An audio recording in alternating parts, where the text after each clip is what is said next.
You were God's idea.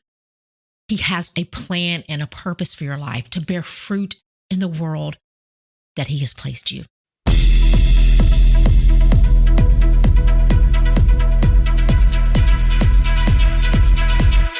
Hi, friend. I'm Susan Beth, and you are listening to the She Is podcast, where we talk about living life intentionally and about trusting that the desires you have deep within you are there for a reason. I believe that the Creator of the universe put those desires within you and that they are pathways to your purpose. My desire is that this would be a space that encourages you to lean in and to hear the whispers of the divine, and that you would be reminded of things that I honestly believe you already know. That you, my friend, are here for a reason. So if you're here for more conversations in that kind of space, welcome. Let's go.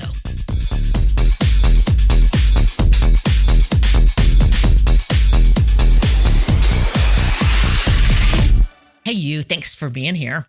This past Sunday morning, I was sitting on my couch, sipping on my coffee, and was reading in the book of John, actually chapter 15 from the Message Bible.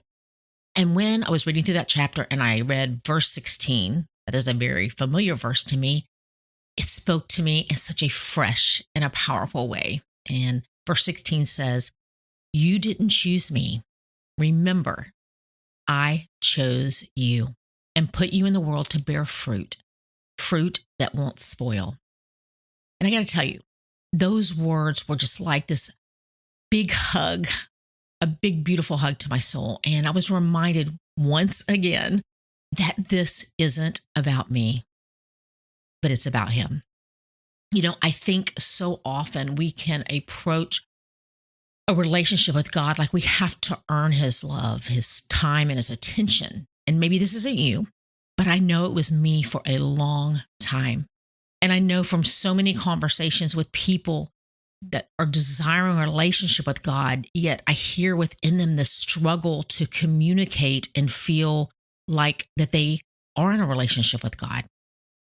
And some of these conversations have been with people that are searching and seeking and trying to figure out what they actually believe about God.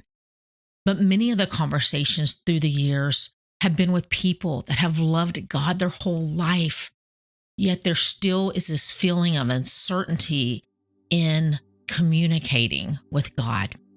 And that is so sad to me when the very reason that God formed and breathed life into humanity was to have a family, for relationship, people to co-labor with Him in bringing goodness and beauty into the world. Just like that verse said, to bear fruit.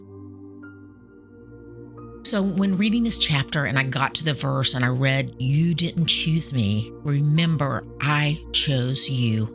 It brought tears to my eyes and it was just such a beautiful and strong and tender reminder all in the same moment. You know, we so often feel like we are chasing after God, trying to get His attention and blessing when He is the one that is chasing and pursuing us. I say it often, and I'm going to say it again. We make things so much harder than they have to be. You were God's idea. He has a plan and a purpose for your life to bear fruit in the world that He has placed you. And that happens naturally when we are in relationship with Him. No striving, just being. What a beautiful, sacred space to live in. And this summer is all about living in that space. When I was thinking and praying about the theme and the flow for the summer journal, the words of Jesus that are found in Matthew 11 that say, "Keep company with me and you'll learn to live freely and lightly." They were this beautiful invitation that I wholeheartedly say yes to. So if your soul is craving real rest in a life of living freely and lightly, I would love to have you join me in walking into a summer Sabbath. I know many of you already have your summer journal or it's on the way. And if you haven't ordered yours yet, I will have the link in the show notes if you would like to do that.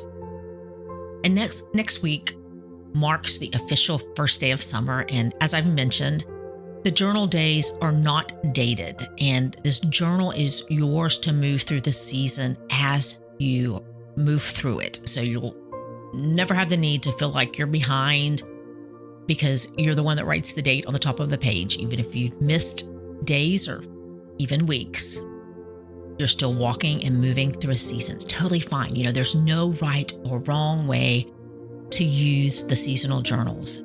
They're yours to use in the way that best serves you in being intentional in getting still and connecting with God. You are so loved, friend, not because of anything you have or will do, but simply because He chose you. I love you guys, and I am so excited to be walking out of the season and into the sweet days of summer with you. We'll talk soon. Hey, you. Thanks for listening. And if you would like to connect more, head over to SusanBeth.com and sign up, and you will be one of the first to find out about anything new. Plus, there's a special free download available just to say thanks. If something in this episode did speak to you, would you do me a favor and share it with a friend that you think it might resonate with as well? And until next time, keep showing up in the world just as God purposed you to do, because you being you is exactly what we all need.